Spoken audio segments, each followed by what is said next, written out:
Eu sou José Mauro Cerati Lopes e vou falar com você sobre abordagem centrada na pessoa, um módulo que foi desenvolvido em parceria com a minha colega Leda Chaves Dias. O enfoque que nós vamos dar neste módulo é de utilização da abordagem centrada na pessoa como uma ferramenta para estimular o autocuidado no diabetes mellitus.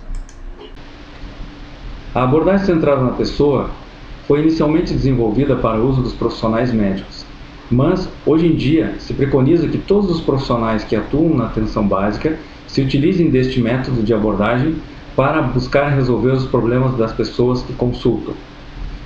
O termo consulta que utilizamos neste material é utilizado para designar o momento em que o profissional e a pessoa se encontram para buscar solução para os problemas que existem. A abordagem centrada na pessoa, ela fornece instrumentos de uso sistemático para assegurar que, ao atender uma pessoa, possamos garantir o uso das habilidades necessárias para estimular o autocuidado. No texto disponibilizado para leitura, foram abordados os 6 componentes da abordagem centrada na pessoa. Esses componentes são explorando a doença e a experiência da pessoa com a doença, entendendo a pessoa como um todo por inteira, elaborando um projeto comum de manejo dos problemas, incorporando prevenção e promoção à saúde no dia a dia, intensificando a relação profissional-pessoa e sendo realista.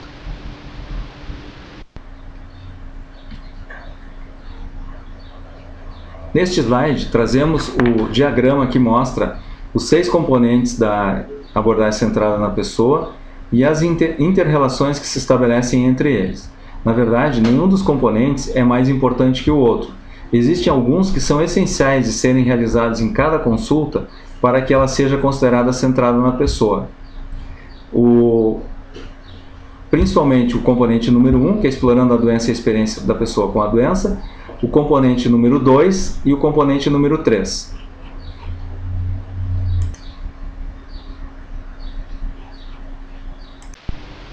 Vamos falar um pouco sobre cada um desses componentes.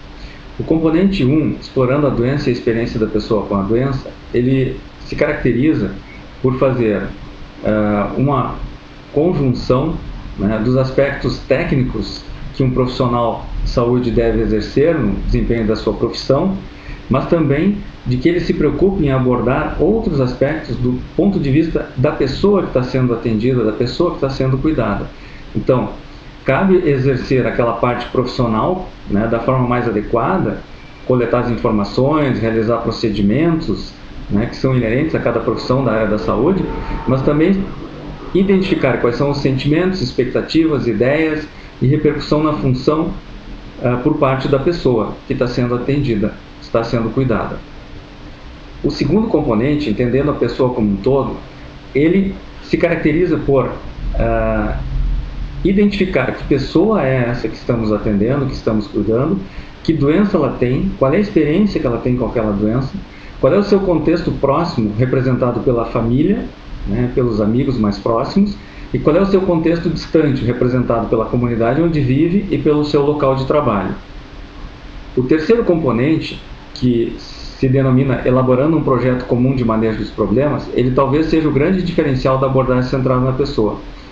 Para que ele aconteça, é necessário que a pessoa e o profissional concordem sobre quais são os problemas daquela pessoa, quais são os objetivos que devem ser estabelecidos em relação àqueles problemas e quais são os papéis que cada um dos profissionais vai assumir para enfrentar a resolução daqueles problemas.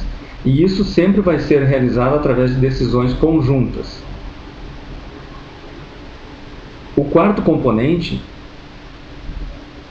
chama-se incorporando prevenção e promoção à saúde no dia a dia e se caracteriza por aproveitar todas as oportunidades que os profissionais de saúde têm no sentido de orientar, identificar e advertir as pessoas com relação a riscos, né, e necessidades de mudanças de hábitos de vida, de prevenção de complicações de doenças ou mesmo dos tratamentos.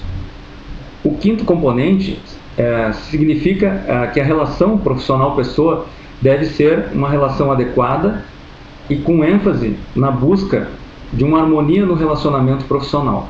O sexto componente, sendo realista, ele se refere a que os profissionais da saúde devem ser realistas no desempenho da sua atividade, né? Levando em conta que existe muitas vezes restrições de contexto ou mesmo relacionadas com a autonomia das pessoas, para que a gente consiga alcançar êxito naquilo que a gente está se propondo. A partir desse momento, vamos ressaltar aqueles aspectos de cada um dos componentes que estão mais relacionados com o estímulo do autocuidado. Com relação ao primeiro componente, explorando a doença e a experiência da pessoa com a doença, é muito importante para praticá-lo que a gente considere como elemento-chave a percepção das dicas e movimentos que a pessoa apresenta durante o atendimento. Sejam elas dicas verbais, dicas não verbais, dicas de comportamento e postura. Para a execução deste componente, é importante que o profissional faça uma história adequada, um exame clínico adequado e uma investigação também adequada. E, ao mesmo tempo, ele leve em consideração os sentimentos, as expectativas e as ideias e as repercussões na função daquela pessoa com relação ao seu problema de saúde.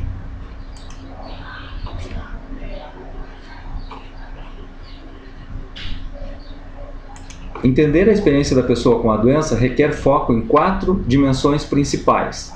Saber da pessoa o que está errado com ela, o que ela entende que está errado com ela. Por exemplo, no caso do diabetes, o que ela sabe sobre a doença, quais são as complicações, quais são as repercussões que a doença vai ter, o que isso representa para ela em termos de medos, sentimentos sobre estar doente e ser uma pessoa acometida pelo diabetes. Quais são os impactos da doença e das repercussões do tratamento nas suas tarefas da vida diária? Que expectativas ela tem sobre o que deve ser feito para manejar, controlar e evitar complicações? E as expectativas que ela tem com relação à atuação dos profissionais de saúde.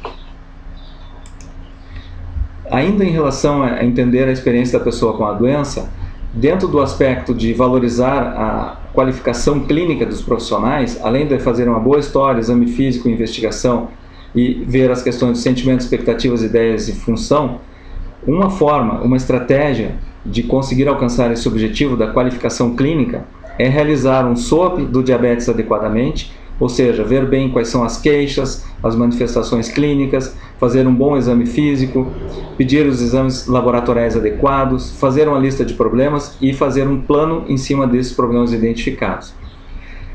Clique no link e veja como ficaria um SOAP da pessoa com diabetes. Para entender a experiência da pessoa com a doença, uma estratégia interessante é utilizar-se do contato visual e da escuta ativa. Se a gente começar uma consulta com uma pessoa com diabetes, fazendo uma pergunta aberta do tipo, no que eu posso lhe ajudar? Deixar essa pessoa falar durante 2 minutos sem interrupção, ela vai nos dar todas ou a maioria das informações, cerca de 90% das informações que nós necessitamos para fazer um manejo naquele momento. Além disso, devemos fazer escuta ativa. Escuta ativa significa o quê? Que nos primeiros 15, 20 segundos da consulta, a gente deve dedicar total atenção para a pessoa, fazendo aquela pergunta aberta. Não envolver-se com papéis, com documentos, com escrever nada. Depois, deixar ela falar os 2 minutos sem interrupção. E a partir de então, temos que começar a fazer intervenções tentando esclarecer o que nos foi relatado. Essa frase de Peter Drucker é muito importante, porque ela nos remete à importância das dicas e das manifestações que a pessoa traz para o atendimento e que são expressas através do comportamento, da postura, da posição, das expressões faciais. Então, conhecer e identificar as expressões faciais de raiva, nojo, tristeza, contrariedade, insatisfação é muito importante na hora em que a gente está atendendo alguém e necessitamos que ela participe do manejo e do cuidado que está sendo proposto. Desenvolver uma postura empática com a pessoa com diabetes é necessário para estabelecer uma boa relação clínica. Utilizando o teste da empatia, analise como você está neste aspecto. O segundo componente da abordagem centrada na pessoa é entendendo a pessoa como um todo, por inteira. Para isso, a gente tem que ver os diferentes contextos aos quais a pessoa está inserida. Desde o seu contexto individual, a sua fase no ciclo de vida, a sua fase de desenvolvimento pessoal, físico e profissional. como ela está encarando a doença, qual é a experiência que ela tem com a doença, qual é o seu contexto próximo. E isso envolve conhecer a família, fazer o genograma da família, saber como são as relações familiares, quem são as pessoas com as quais a gente pode contar apoio para estimular o autocuidado, e também conhecer o contexto mais distante, que seria a comunidade onde ela mora, o local de trabalho, as condições de trabalho e o tipo de profissão. Então, o segundo componente do método clínico centrado na pessoa é o entendimento integrado da pessoa, conhecê-la na sua amplitude e na sua integralidade. O segundo componente nos permite saber quem é essa pessoa com diabetes. A gente tem que procurar individualizar o manejo e as condutas. Cada pessoa é diferente, cada pessoa reage aos problemas de saúde de uma forma diferente, e o manejo para a mesma patologia ela vai ser diferente em cada pessoa. E nós temos que ter isso presente. E o caminho para ter esse entendimento é conhecer esta pessoa. Conhecer a pessoa inclui conhecer a família, o trabalho, a cultura, as crenças e as várias etapas e crises do ciclo vital, e inserir a pessoa dentro dessas etapas e crises. O terceiro componente, ele se caracteriza pela elaboração de um projeto comum de manejo para os problemas.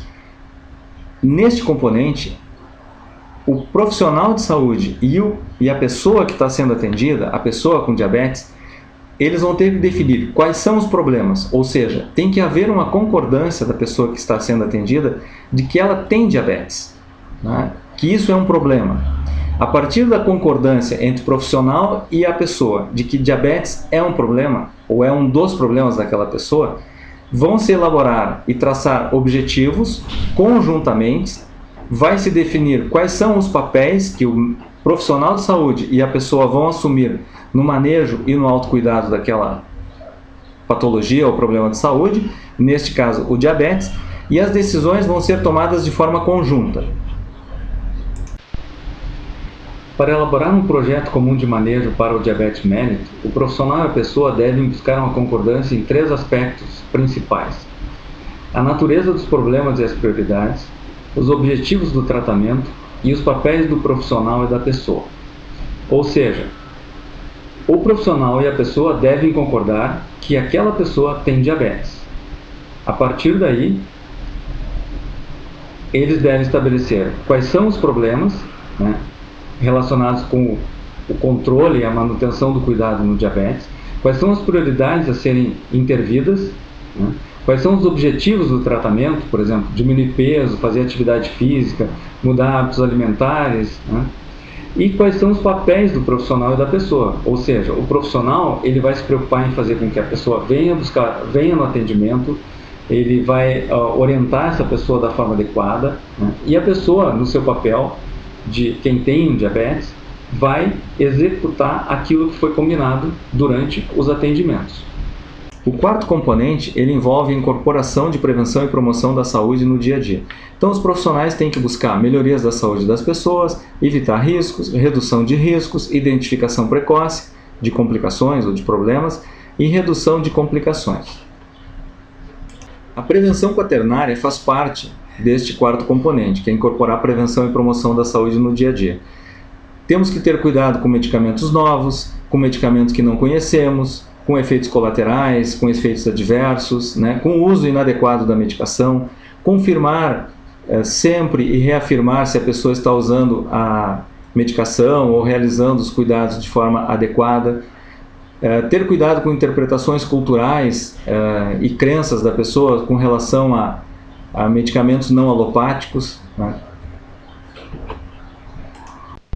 O quinto componente, ele se relaciona com o fortalecimento da relação do profissional com a pessoa. E neste aspecto é essencial algumas coisas que já foram comentadas, como a empatia, a escuta, o contato visual, né? Estar disponível, identificar quais são os temores da pessoa, se colocar à disposição, trazer o contato familiar, criar confiança, estabelecer vínculo, e desenvolver atendimentos e consultas de forma harmoniosa, respeitando a autonomia das pessoas que estão sendo atendidas. Um aspecto importante no estabelecimento e no fortalecimento dessa relação é o profissional de saúde buscar ter entendimento e desenvolver um acompanhamento harmônico, harmonioso, sem regras rígidas, buscando individualizar todas as condutas e tendo clareza de que a pessoa está apta a executar as atividades ou modificações de comportamento e de hábitos que estão sendo propostas. O sexto componente é ser realista. Ser realista envolve a gente ter consciência, os profissionais terem consciência do tempo que dispõem para atender cada pessoa, do timing ou o momento certo de realizar cada intervenção, procurar não fazer todas as informações, todas as regras, todas as necessidades para autocuidado e manejo do diabetes na primeira consulta, dar o tempo necessário para que cada pessoa desenvolva e incorpore essas necessidades, buscar trabalhar em equipe, né, construir o trabalho em equipe e trabalhar conjuntamente utilizando os recursos de cada um dos profissionais que fazem parte da equipe de atenção primária e usar adequadamente os recursos disponíveis para manejo e cuidado do diabetes. Outro aspecto de ser realista envolve identificar a resistência, tanto na pessoa, quanto na família, quanto na equipe com relação ao estímulo do autocuidado, quanto no sistema de saúde. Ainda dentro do componente sendo realista, identificar a fase de mudança em que a pessoa se encontra ou a disposição da pessoa de modificar seus hábitos de vida ou a forma como está cuidando do seu diabetes é muito importante. Senão, corremos o risco de gastar esforços fora do momento adequado. Como já foi falado, o trabalho em equipe é essencial, né? Uma equipe que tem objetivos comuns e o estímulo ao autocuidado ao diabetes é um objetivo comum, ela vai conseguir fazer com que os seus diabéticos, as pessoas da sua comunidade que utilizam aquele recurso de saúde, controlem melhor a sua doença.